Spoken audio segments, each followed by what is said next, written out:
This is a Humpy variation from Fling and Puterbaugh's book, The Basic Manual of Fly Tying. I'm tying this dry fly on a curved shank number 14 dry fly hook. This is a 3x long hook, black thread. The Humpy is a fly designed to float in the worst conditions. So it is a lot of elk. There is an elk tail, the length of the hook shank, and then there is another elk piece that's the hook shank plus the tail that will be pulled over and be the back, I guess, wing casing and or body, as well as the wing. It doesn't particularly imitate any specific insect, but maybe mayflies. The idea is that it is very buoyant and will float in the worst conditions. Now this elk wants to flare. Almost spin when I put it on the hook shank here, so it's a little tricky to get it tied in.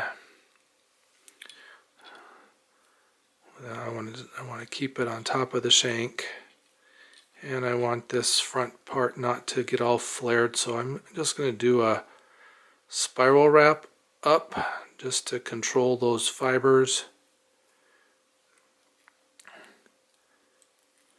And then wrap it back in.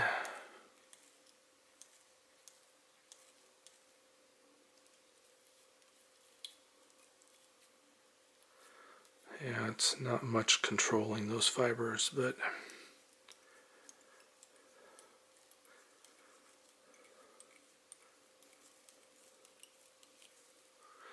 and I'm going to clip all of this out of here, right down next to the shank.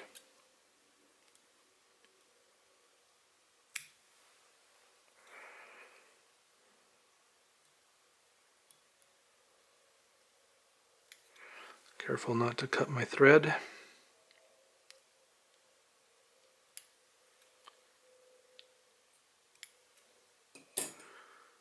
And I'll just wrap that end back up. I do want to leave plenty of room out here by the eye to tie in the front hackle and a head. I'm going to be using dyed brown hackle feathers, dry fly hackle feathers for the hackle. So I do have another bunch of elk. Fling and Puterbaugh suggests doing a dark tail and a light body, but that's so that you can easily separate the two. I'm just going to put a piece of tape over that tail. That'll separate the body from the tail, and then I'm going to take this stacked hair, elk hair, and this one I want the length of the shank plus the length of the tail, because I'm going to fold it up over and then it's going to become the wing as well. So again, this is going to want to flare, tie that in, and then it spiraling wraps back to the tail and back up to the tie-in point. And again, I'm going to clip all this out.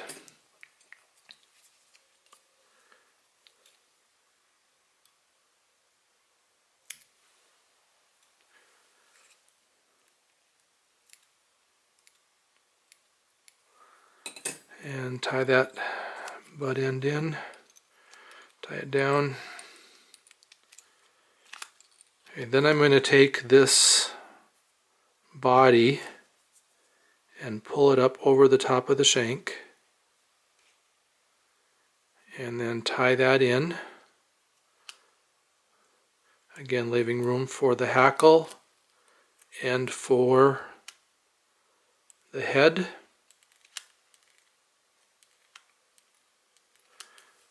pull these front fibers up and stand them up over the top and wrap underneath of them. Try to get them to stand up. And then the hackle is going to help with that also. I do have this brown hackle feather. I have clipped the front so that I have a few little fibers to help tie in. I am tying it shiny side away from me, dull side toward me, so that in dry fly fashion it supposedly then wraps on with the fibers pointing forward. So I'll tie that in behind the wing, stand that wing back up, tie it in front. I'm going to do 2 wraps behind the wing.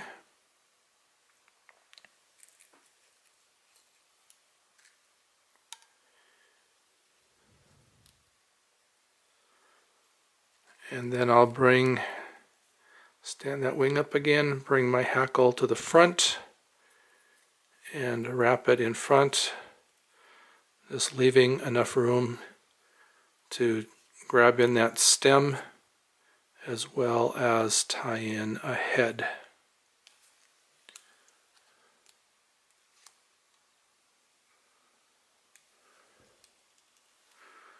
So I'll grab that stem,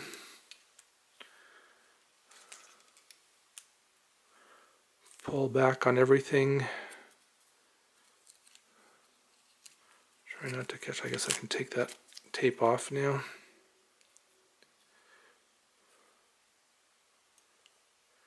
Try not to catch in any fibers in front. If I do, I can clip them out at the end. Wrap back over that stem. That ties it in securely.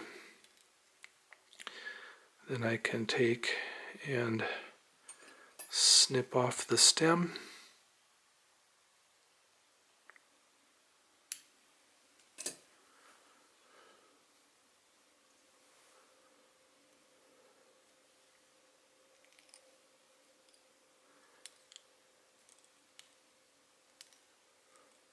Nice tapered head.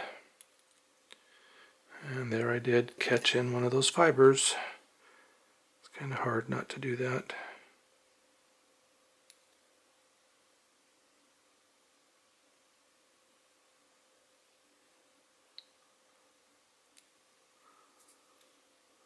Okay. I'll finish that and then I'll put some UV thin on that head. Make sure I keep the knot from coming undone.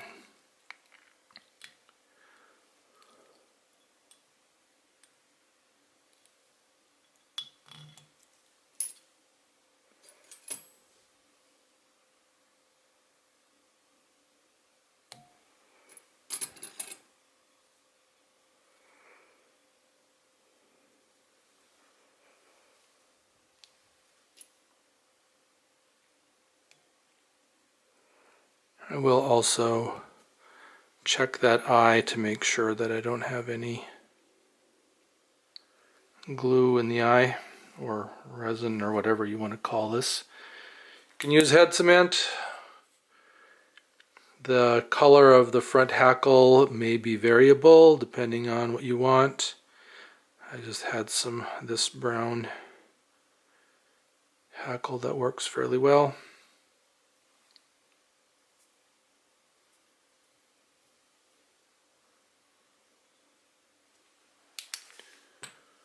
I use my pick, poke it through the eye. Yeah, not too bad. So this is a Humpy variation from Fling Puterbaugh's book, The Basic Manual of Fly Tying. Its intention is to be used in kind of rough waters where you want the fly to float well.